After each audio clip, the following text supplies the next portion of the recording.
I love Tekken. It's a franchise close to my heart, and as of late, they have been neglecting exploring the personality of their roster. Sadly, this results in that since the new cast doesn't have years of build-up, it feels like I barely even know them. Enter Fahkumram. Fahkumram was announced at the Tekken World Tour Finals in Bangkok 2019, to mixed reception. Remember, there were no leaks, okay? Okay. People did not know what to expect from a new character with Thai origin. Whatever anyone was expecting, it certainly wasn't this.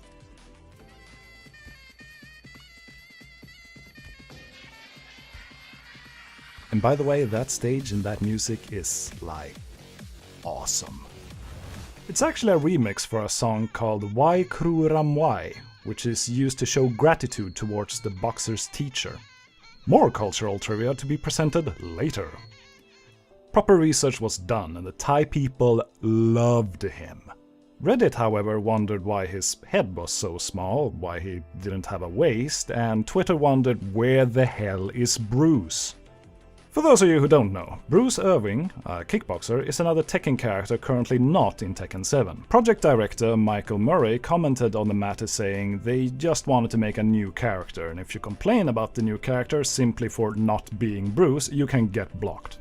Harada was also called out for the introduction of Lucky Chloe years ago, who a lot of people were negative about. They felt she did not fit the game at all.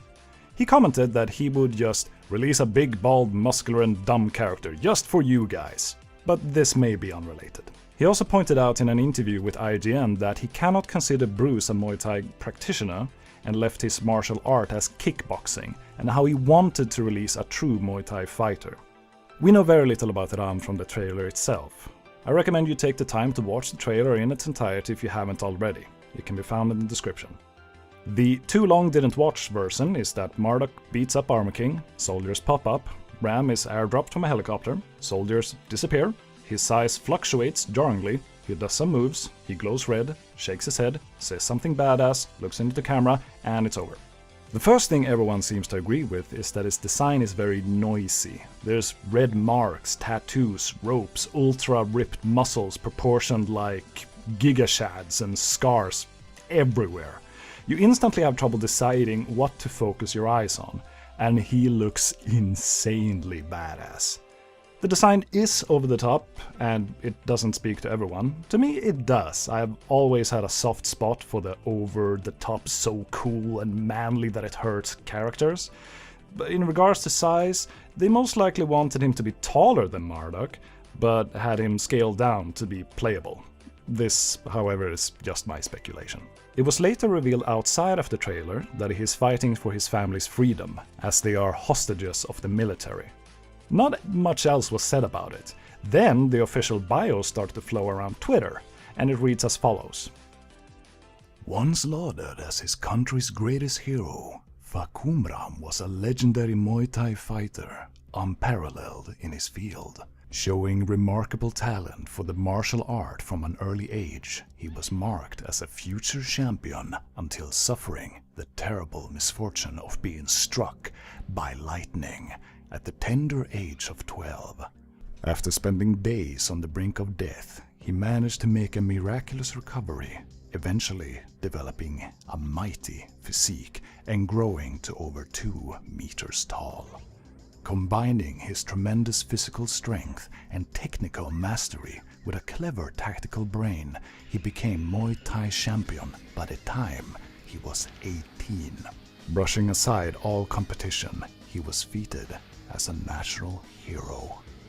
On the personal front, he married at the height of his popularity and was soon blessed with a daughter. At the age of 24, however, his life was to take a dramatic turn for the worst. Approached by a group of unknown men and offered a massive sum to throw his next bout, he was subsequently threatened with physical harm if he failed to comply. With no intention of succumbing to such corruption, Fahkumram knocked out his opponent with a single blow shortly after the gong. Incensed, the match-fixing gang attacked Fahkumram and tried to murder him. But Fahkumram proved too strong and managed to kill several of his would-be assassins. Arrested on the spot once the police arrived, Fahkumram tried to assert self-defense, but as corrupt policemen and soldiers made up part of the group which had approached him, he was arrested and held by the military in a secure location.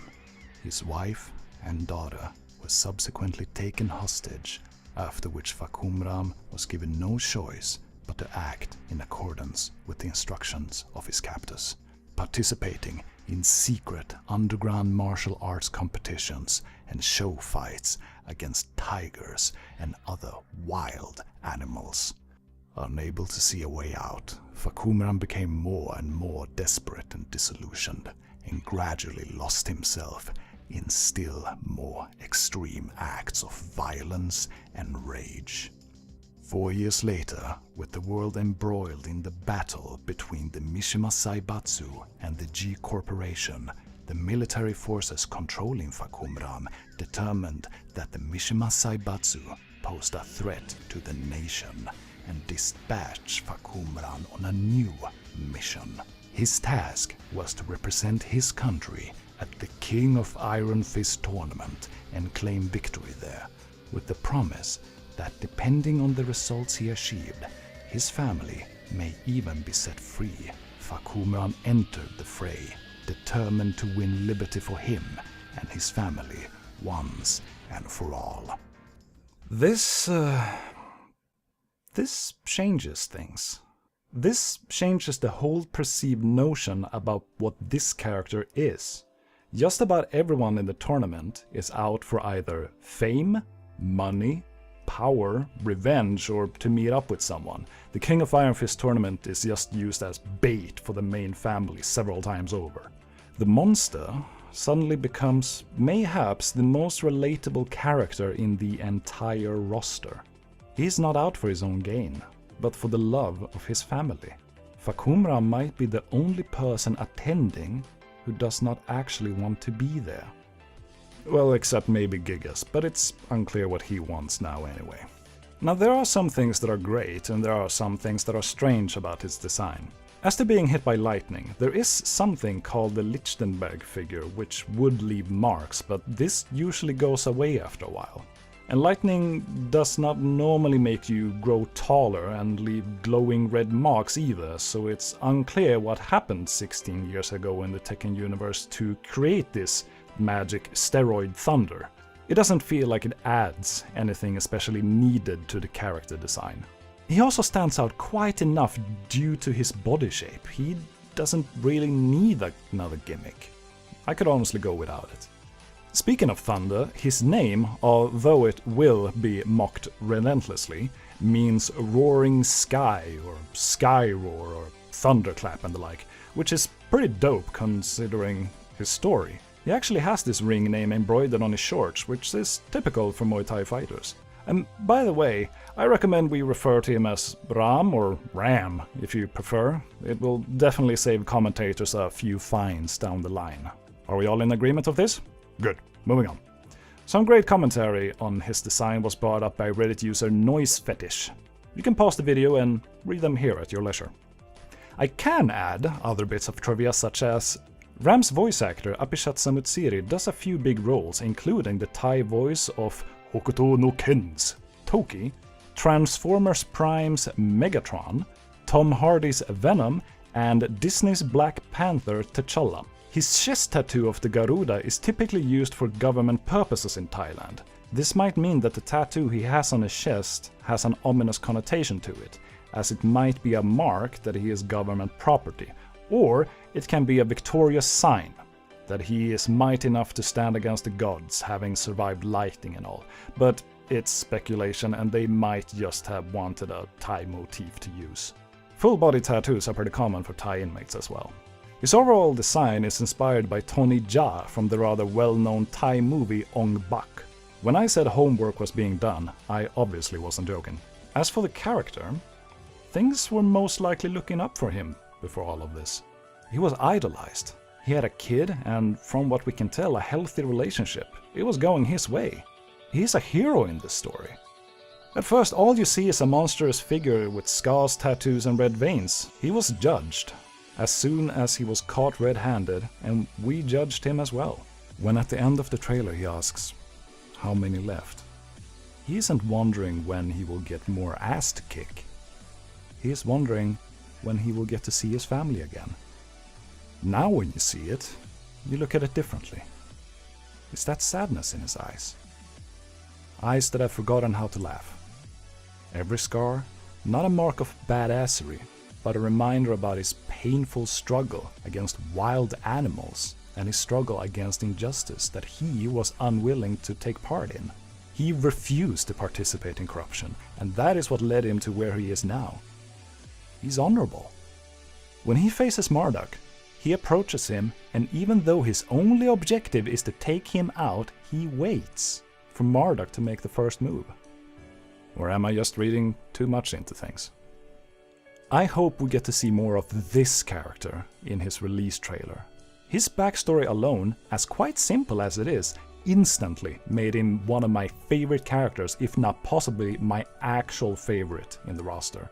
I want to root for him to win, because unlike most of the cast, I worry about him. That said, the 7th tournament was cancelled, so I guess right now he's just locked up in a cage somewhere. I still believe gameplay is king, and Tekken 7 nails it. It's important to remember that Bandai Namco doesn't just have Harada and Murray making the game. There are many moving cogs in the machine, and they are obviously very passionate about their product. The more popular it becomes, the more pressure they will be under. There is most likely so much they want to do for the game, but are not given the resources to accomplish, and at the end of the day, it's a business.